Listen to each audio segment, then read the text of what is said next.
And getting your personal info taken down can literally be the difference between life and death. You might have heard about the recent shooting of 2 Democratic lawmakers in Minnesota. I don't really watch Legal Eagle because it's kind of like a Formula One driver watching the Tour de France. Now, we're both from prestigious law schools and we both are going for the same thing, but our practice style and goals are a bit different, right? Like, I'm guessing the majority of his experience is in litigation and general practice of law, while I've been a trial junkie and a project manager in a way for the past decade or so. Now, his type of law is technical and slow, while mine is fast and wild. He's more of a buttoned up guy, while I'm a bit kind of dressed down, you know? He's the orchestra, I'm the heavy metal show. Overall, though, he's the real deal. He's got a successful YouTube channel and he teaches the law perfectly to a layperson. And honestly, I ditched a lot of classes in law school, so sometimes he teaches me the law too. So thanks for that. And then I saw this. Legal Eagle uses the murder of the 2 Minnesota lawmakers in his ad read.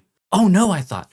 I was shocked. I really didn't believe it. I thought surely he's not that out of touch, right? So I pulled up the video, directly linked from the Reddit post. I was even more shocked. I was appalled. I hadn't watched the channel in years, and things had definitely changed. No one told me that Devin had done all that plastic surgery. Eventually, I got over myself and found the ad read. Thank God the man we knew was still there. Then I decided to listen to the ad, and I rewinded back to the fake Devin and listened to the context before the ad.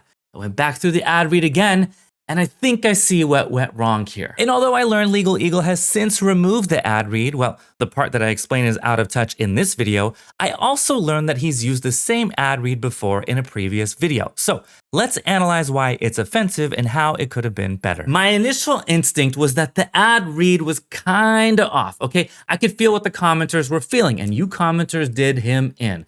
But like I did for Legal Mindset, I kind of want to show up for the LawTube family, so let's dissect this a little bit and see how we feel about it after my analysis. The full context of the video is about some guy named Liver King, some jacked up, roided out psycho who's stalking Joe Rogan. Typical Wednesday. The Legal Eagle writers kept taking jabs at Joe Rogan because the Legal Eagle channel is like kind of political and obviously roots for the blue team and dunks on the red team whenever it gets a chance. Personally, I don't like team sports when it comes to law, but what do I know? I'm not even in a suit anymore. I mentioned the politics because there's a bit of a bias there and it will play into the ad read that everyone is hating on, okay? I'll explain that in a minute. But the video leading up to the ad talks about the feud between Liver King and Joe Rogan fizzling out. And then it says this, but the Liver King didn't move on.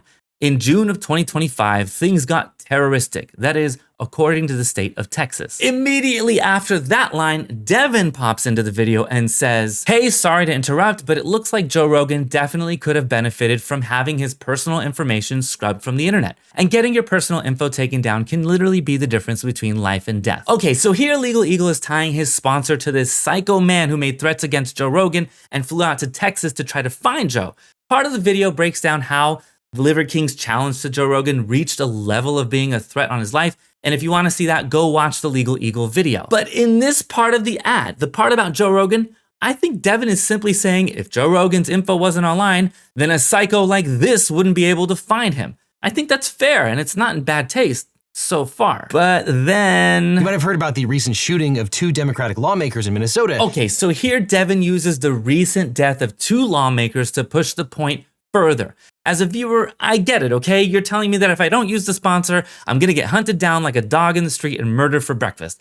But sticking only to the Liver King Joe Rogan fiasco would have kept things relatively clean because no one got hurt. And seriously, showing me images of this guy and saying the sponsor will keep him away from my home is plenty convincing. Taking it a step further, it does 2 things. Number 1, it uses a very unfortunate death to fearmonger, which isn't really in touch. And I don't think I've ever seen Legal Eagle do something like this before, even though I don't really watch the channel.